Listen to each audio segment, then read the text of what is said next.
নমস্কার বন্ধুরা, পশ্চিমবঙ্গ সরকারের যে মাননীয় মমতা ব্যানার্জি যেটি স্কিম লঞ্চ করেছে, ভূমিহীন ক্ষেত মজুদের জন্য যে ফর্মটি, যাদের নামে জমি নেই তারাও কিন্তু বছরে 4,000 টাকা করে পাবেন।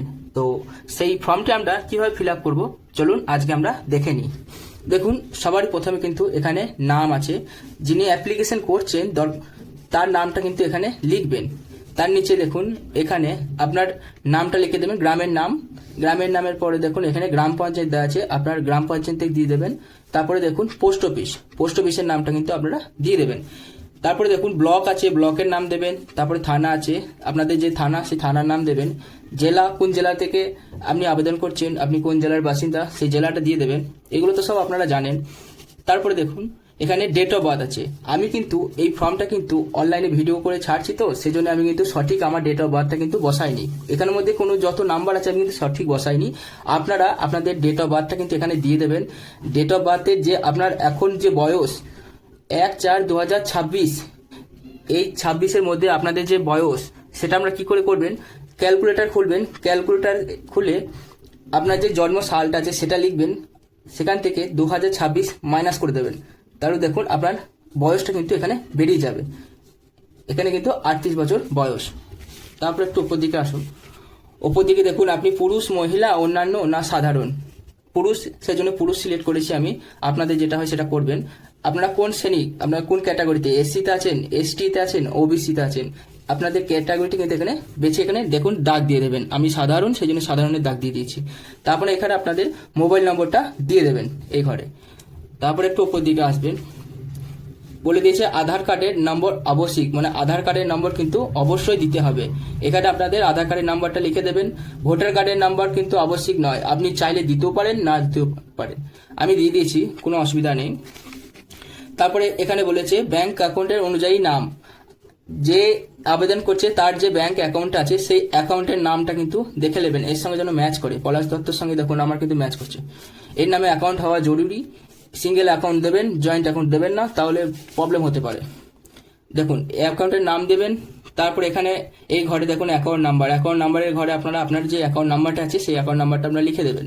তারপরে দেখুন আইএফসি কোড, এই আইএফসি কোডটা দিয়ে দেবেন। এইটা কোথায় পাবেন, যে ব্যাংকের বই, সেই ব্যাংকের বইয়ে কিন্তু লেখা থাকবে।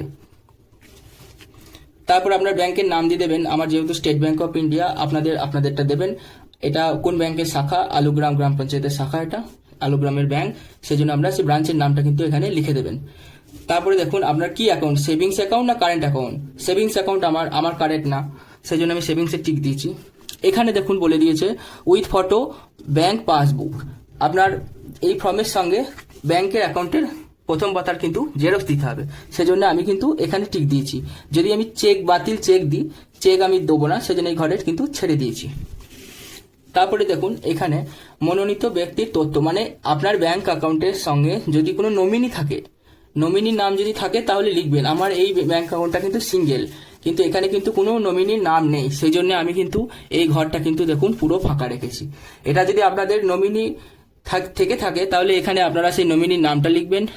নমিনির এই যে ডেট অফ বার্থটা এখানে লিখবেন। লেখার পর যে বয়স, ওরও কিন্তু বয়সটা কিন্তু দেখবেন, যে ডেট অফ বার্থে যে যত সাল আছে সেই সাল থেকে 2026 মাইনাস করে দেবেন। দেখুন তার ডেট অফ বার্থ কিন্তু বেরিয়ে যাবে। এইখানে কিন্তু আপনারা ডেট অফ বার্থটা লিখে দেবেন। নমিনির, এখানে নমিনি যদি 18 বছরের নিচে হয়ে থাকে, এই যে লেখা আছে নমিনির অভিভাবকের নাম, নমিনির বয়স যদি 18 বছরের নিচে হলে আপনারা নমিনির অভিভাবকের নাম এখানে লিখবেন।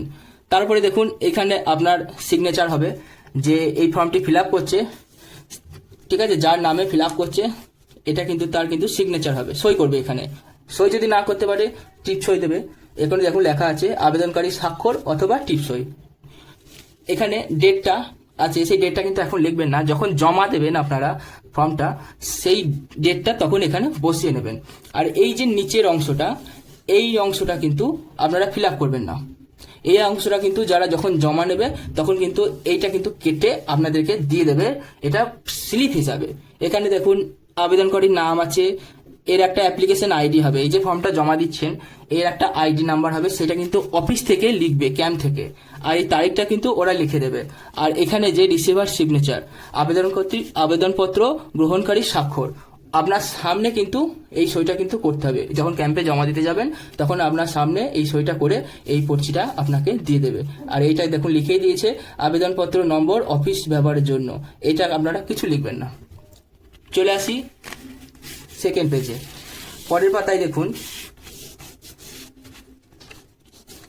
পরের পাতাতে দেখুন এখানে ভূমিহীন ক্ষেত মজুদের জন্য বার্ষিক আর্থিক সহায়তা প্রকল্পে আবেদনের জন্য ঘোষণাপত্র। এটা দেখুন প্রথমে লিখবে, প্রথমে আছে আমি, আপনার নামটা দেবেন, ঠিক আছে। তারপর উপভোক্তার নাম, এখানে কিন্তু আপনাদের বাবার নাম দেবেন, বাবার নাম বা মহিলা হয়ে থাকলে স্বামীর নাম। দেখুন এখানে আমি আমার বাবার নাম দিয়েছি। তারপরে আছে কোন গ্রাম পঞ্চায়েতের মধ্যে পড়ছেন, এখানে আপনাদের গ্রামের নাম লিখবেন। গ্রামের নাম লেখার পর পাশেই দেখুন আপনাদের পঞ্চায়েতের নাম লিখবেন। এখানে এই যে লেখা আছে গ্রাম পঞ্চায়েত, এটা পঞ্চায়েতের নাম হবে, পঞ্চায়েত বা মিউনিসিপ্যালিটি। যদি গ্রাম হয়ে থাকে তাহলে গ্রাম পঞ্চায়েত হবে, মিউনিসিপ্যালিটি হতে মিউনিসিপ্যালিটি হবে। তারপরে আছে এখানে ব্লক, ব্লক কিন্তু আমাদের ভরতপুর ব্লক মধ্যে পড়ছে, সেই জন্য ভরতপুর দিয়েছি। থানাও কিন্তু আমাদের ভরতপুরের মধ্যে পড়ছে, থানা কিন্তু ভরতপুর, সেই জন্য দিয়ে দিয়েছি। আর দেখুন এখানে জেলার স্থায়ী বাসিন্দা, এখানে আপনাদের জেলার নামটা লিখে দেবেন। আর এই যে এটা একটু পড়ে নেবেন, এটা তো বাংলায় লেখা আছে, আমি আর কিছু পড়ছি না, এটা আপনারা পড়ে নেবেন। পড়ে নেওয়ার পর দেখুন এখানে লেখা আছে যে যদি কৃষক বন্ধু বা লক্ষ্মীর ভাণ্ডার বা অন্য কিছু যদি স্কিম আপনি পেয়ে থাকেন তাহলে কিন্তু এই সুযোগটা কিন্তু আপনি পাবেন না। সেই জন্য আমি যেহেতু পাইনি, কৃষক বন্ধু পাই না বা লক্ষ্মীর ভাণ্ডার পাই না, সেই জন্য আমি এটা ফিল আপ করছি। আমি যদি কৃষক বন্ধু বা লক্ষ্মীর ভাণ্ডার পেতাম তাহলে কিন্তু এই ফর্মটা আমার ফিল আপ করতাম না, কারণ ফিল আপ করলেও এটা ক্যান্সেল হয়ে যাবে। তারপরে এখানে আবেদনকারীর স্বাক্ষর বা টিপ সই আপনারা দিয়ে দেবেন, যে আবেদন করছে সে সই করবে একটা, না হলে টিপ ছাপ দেবে। এখানে স্থানের জায়গায় আপনারা আপনাদের কোন গ্রামে থেকে আপনারা বাস করছেন সেখানে আপনারা এখানে দিয়ে দেবেন। আর তারিখটা এখন দেওয়ার দরকার নেই, তারিখটা আপনি যখন জমা দেবেন সেই দিনকার তারিখ দেবেন। আর এখানে আবেদনকারীর মোবাইল নাম্বারটা অবশ্যই দেবেন, মোবাইল নাম্বারটা অবশ্যই লিখে দেবেন। আর এই যে নিচেরটা আছে, এই নিচেরটা তো সেম কপি ইংলিশে লেখা আছে, ঠিক আছে, এটা আপনাদের ফিল আপ করতে হবে না, সেম একই জিনিস। তো এই ছিল আজকের ভিডিওটি ভালো লাগলে বলবেন।